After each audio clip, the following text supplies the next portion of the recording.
व्हिडिओमध्ये हाय बोला म्हटल्यावर एवढं फॉर्मल हाय कोण बोलतं मला सांगा। नमस्कार मंडळी, स्वागत आहे तुमचं अजून एका नवीन मिनी व्लॉगमध्ये।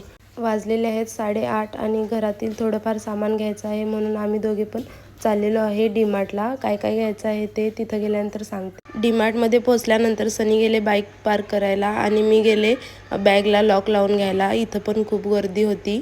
बॅगला लॉक लावून घेतलं आणि त्याच्यानंतर आम्ही आतमध्ये गेलो।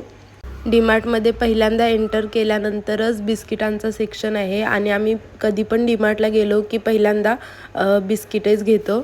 आज संडे होता त्यामुळे डीमार्टमध्ये खूपच गर्दी होती। आम्ही पटापट आम्हाला जे हवं होतं, जे सामान घ्यायचं होतं ते घेतलं आणि वरती गेलो कपड्यांच्या सेक्शनमध्ये। वरती गेल्यानंतर आम्ही पाहिलं की वेडिंग सीझनसाठी वेगवेगळ्या कपड्यांच्या व्हरायटी आलेल्या आहेत। मग आम्ही गेलो बिलिंग करायला। बिलिंगला खूपच लाईन होती। मला बिलिंग करायलाच लेट झाला। आम्ही बिलिंग केलं आणि मग घरी आलो। Thanks for watching.